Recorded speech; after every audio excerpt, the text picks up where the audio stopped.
नमस्कार मित्रों, मेरे प्यारे प्यारे व्यूअर्स, मैं अखिलेश रोहतगी आपका माया कट जोन में बहुत बहुत स्वागत करता हूं।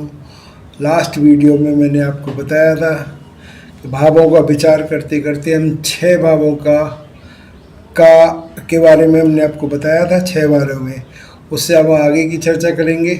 7वें भाव, 8वें भाव, 9वें भाव, 10वें भाव और 11वें भाव में भावों का हमें क्या क्या रिजल्ट मिलता है। हम यदि सपोज़ किसी के घर में जाते हैं तो उसके घर में हमें जाके हमें कैसा फील होता है, उसके घर में हमें जाके क्या क्या वाइब्रेशंस हमें मिलती है, तो वही चीज़ें हमें कुंडली के हर भाव में दर्शाते हैं। हर कुंडली में 12 भाव हैं। 12 भाव में से मैं 6 भावों की चर्चा कर चुका हूँ। अभी मैं चर्चा करूँगा 7वें भाव से स्टार्ट करूँगा। जैसा कि मैंने आपको बताया था, पहला भाव ये हो गया, दूसरा, तीसरा, चौथा, 5वां, 6वां, यहाँ तक लास्ट वीडियो में आपको चर्चा कर चुका था और इसी टाइप से मैंने लिखा भी है भाव का विचार पार्ट 2। अब हम विचार करेंगे 7वें भाव का, 8वें भाव का, 9वें भाव का, 10वें, 11वें, 12वें का। 6 भावों की चर्चा इस वीडियो में करी जाएगी। ये लास्ट वाले में आपको बता ही चुका कि कौन से भाव का स्वामी कौन होता है और कौन सी राशि, पहले भाव में कौन सी राशि आती है, उसके बाद में उसका स्वामी कौन सा होता है। ये कि पिछले वीडियो में आपको बता चुका हूँ। मैं शायद एक बार, जो भी मेरे नए दर्शक हैं उनको एक बार फिर मैं बता देता हूँ कि जो हमारा पहला घर होता है वो हमारे 1 नंबर से शुरू होता है। 1 नंबर का भाव होता है, उसको प्रेजेंट करती है मेष राशि। मेष राशि के स्वामी होते हैं मंगल। दूसरे भाव को प्रेजेंट करती है वृष राशि। वृष राशि के स्वामी होते हैं शुक्र। और तीसरे भाव को प्रेजेंट करती है मिथुन राशि। मिथुन राशि के स्वामी होते हैं बुध। और चौथे भाव को प्रेजेंट करती है कर्क राशि, उसको के स्वामी होते हैं चंद्रमा। 5वें भाव घर या हाउस को प्रेजेंट करती है सिंह राशि, उसके स्वामी होते हैं सूर्य। 6ठी राशि होती है कन्या राशि। कन्या राशि के स्वामी होते हैं बुध।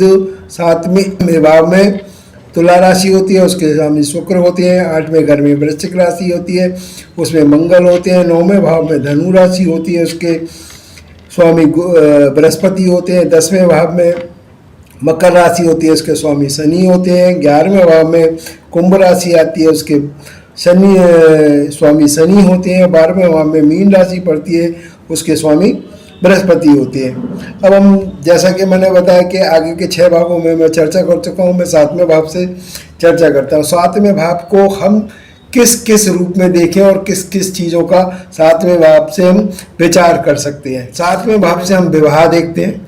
जो भी हमारे मनुष्य ने जन्म लिया है, जब संसार में आया है, एक अवस्था आती है ब्रह्मचर्य अवस्था। ब्रह्मचर्य अवस्था के बाद में जो भी प्राणी होता है, पहले गुरुकुल प्रथा थी, अब नॉर्मल ये कि 25 साल तक एजुकेशन कंप्लीट करने के बाद में हमें गृहस्थ जीवन में जाना है।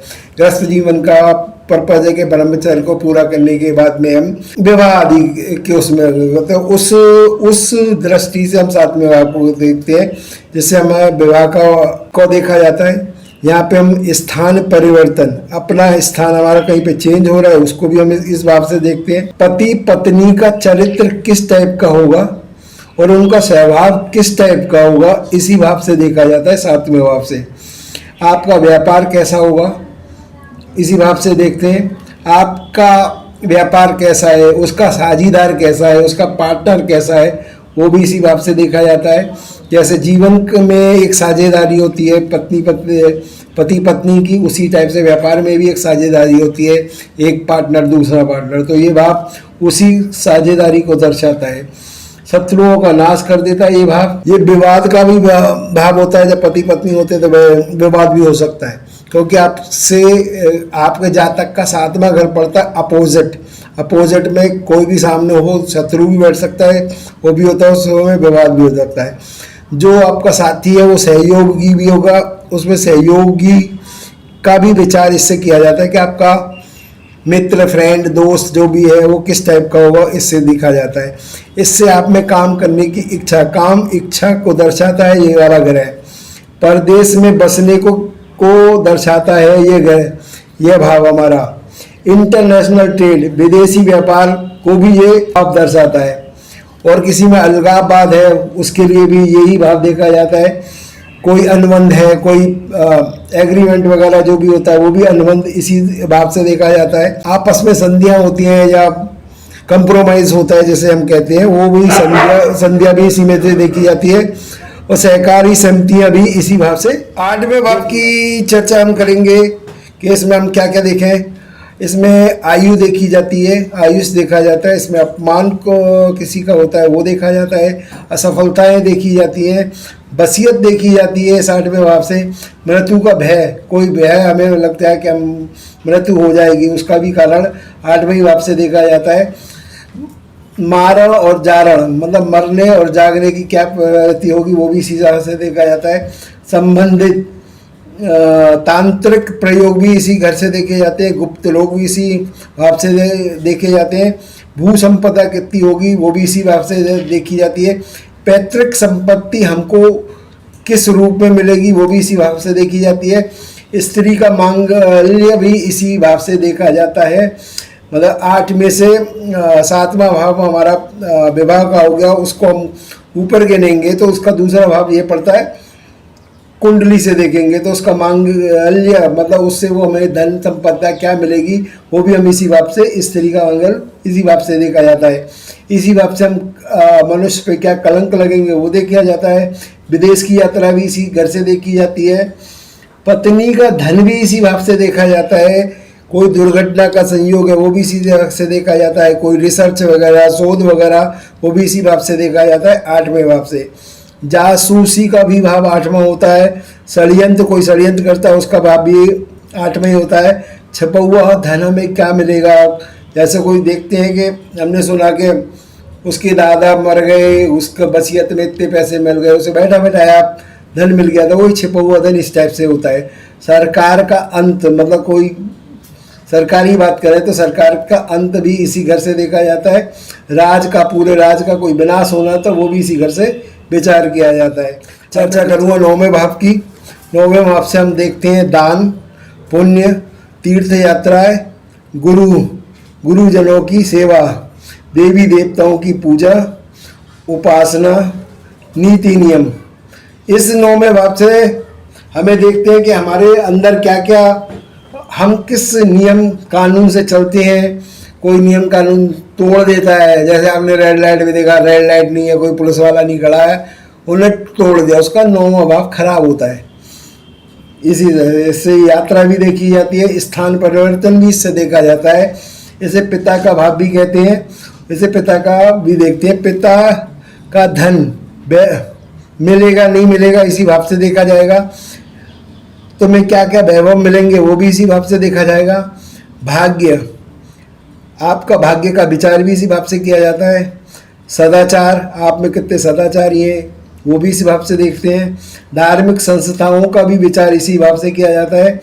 भविष्य का पूर्वानुमान, जो कि भविष्य में क्या होगा, क्या गणना होगी, जिसकी कुंडली में 9वें घर में अच्छे ग्रह बैठे हैं, ग्रहों की अच्छी दृष्टि पड़ती है, तो वो पहले से ही अनुमान लगा लेता है कि आगे आने वाले टाइम में क्या होगा, तो उसका भविष्य का पूर्वानुमान भी इसी भाव से लगाया जाता है। आपको कितनी प्रसिद्धि मिलेगी इसी भाव से दिखाया जाता है। आप कितने दार्शनिक हैं, कितने वेदा हैं, आप कितनी ज्ञान है आपको प्राप्त में, वो सारी दार्शनिकता इस विचार से विचार किया जाता है। इससे हम देश विदेश का बात करें तो विदेश मंत्रालय का विचार इससे किया जाता है। नौसेना का इस घर से विचार किया जाता है। जैसे कि एजुकेशन को हमने 5वें भाग से देखा था, तो 10-12 तक की एजुकेशन या ग्रेजुएशन तक के 10-12 तक की तो एजुकेशन हम देखते हैं 5वें भाव से, और हमारे ग्रेजुएशन के लिए जाएंगे हम विश्वविद्यालय, तो आगे की इन फ्यूचर शोध वगैरह करना है या कुछ की करना है तो इसका विश्वविद्यालय का विचार इस 9वें भाव से किया जाता है। समुद्री यात्राओं का विचार 9वें भाव से किया जाता है। कोई भी धार्मिक कार्य उसका भी विचार 9वें भाव से किया जाता है। विदेश में हमें व्यापार करना है नहीं करना है उसका भी विचार विदेशी व्यापार का विचार 9वें भाव से किया जाता है। कोई अध्यापक है, टीचर है, क्या है, मतलब का हम कैसे जान पाए, उसकी कुंडली में देख के हमें पता लग सकता है कि ये अध्यापक है, तो उसका भी विचार हमें 9वें भाव से किया जाता है। तो व्यूअर्स, हम अब 10वें घर का विचार किन किन चीज़ों से करते हैं उसके बारे में अभी चर्चा करते हैं। ये वाणिज्य का विचार भी हम इससे करते हैं। किसी का व्यापार वगैरह का विचार 10वें भाव से किया जाता है। कितना यश मिलेगा उसको, कितनी ख्याति मिलेगी, उसका प्रताप कितना होगा, उसको प्रतिष्ठा कितनी मिलेगी, ये 10वें घर से विचार किया जाता है। किसको कार्य सिद्धि कितनी मिलेगी, ये भी 10वें घर से विचार किया जाता है। कार्य सिद्धि करके उसे सफलता कितनी मिलेगी, ये सब 10वें घर से पता करता है। किसी की आजीविका क्या होगी उसका भी पता इसी से कह रहा है। नौकरी पेशा व्यापार में क्या क्या करेगा, उसका भी आजीविका का विचार हम 10वें भाव से करते हैं। उसके कर्म कैसे होंगे उसका विचार 10वें भाव से करते हैं। कार्य करने की शैली उसकी क्या होगी, कार्य में कितनी अभिरुचि होगी, उसका भी विचार हमें 10वें भाव से करते हैं। आकाश का विचार 10वें भाव से करते हैं। अधिकार का विचार हम 10वें भाव से करते हैं। राजा का भी विचार हम 10वें भाव से करते हैं। अपने देश में प्रधानमंत्री का भी हम विचार 10वें भाव से करते हैं। कोई राष्ट्रीय अध्यक्ष है उसका विचार हम 10वें भाव से करते हैं। सत्ता पक्ष का विचार हम 10वें भाव से करते हैं। राज का मान सम्मान हमें कितना मिलेगा, राज को कितना सम्मान मिलेगा, उसका भी विचार हमारे 10वें भाव से किया जा सकता है। हमारे देश की संसद है उसका भी विचार 10वें भाव से किया जाता है। राजनीति का विचार 10वें भाव से किया जाता है। और जो भी कोई प्रमुख अधिकारी होता है उसका भी विचार 10वें भाव से किया जाता है। भाव, घर, हाउस एक ही बात है व्यूवर्स। तो आप देखिए, अब मैं चर्चा करूंगा 11वां भाव हमारा आय का है, आमदनी का है, बड़े भाई या बहन का है, विद्या में सफलता है का है, विशिष्ट पद प्राप्त करवाता है हमें 11वां, सरलता से अधिक लाभ दिलवाता है। बाह्य कायन का विचार किया जाता है। वैवाहिक संबंधों का भी विचार 11वें भाव से किया जाता है। जातक को कितनी प्रसिद्धि मिलेगी, प्रतिष्ठा मिलेगी, कितना फेमस होगा वो, इसी 11वें भाव से देखा जाता है। किसी को कोई काम करा, उसको एक नोबल पुरस्कार है हमारे, उसमें जो नोबल पुरस्कार उसे मिलेगा नहीं मिलेगा वो 11वें भाव से हमें देखना पड़ता है। लोकसभा का विचार हमें 11वां भाव से किया जाता है। विदेशी सरकार से संबंध एवं संधि वो भी 11वें भाव से की जाती है। अब मैं चर्चा करूंगा 12वें भाव से, क्योंकि वीडियो लंबा ना हो जाए ये ध्यान में रखते हुए, तो मैं 12वें भाव की चर्चा करता हूँ। 12वें भाव में से हम क्या क्या देखेंगे, जातक का संताप, उसको दुख तकलीफ जो भी है, उसके बंधनों का विचार किया जाता है। कारागार का विचार किया जाता है। पिता की संपत्ति का विचार किया जाता है 12वें भाव से। सहन सुख का विचार किया जाता है 12वें भाव से। मानसिक असंतुलन है किसी को तो वो भी 12वें भाव से विचार किया जाएगा। धन का नाश हो रहा है किसी का, वो भी 12वें भाव से देखा जाएगा।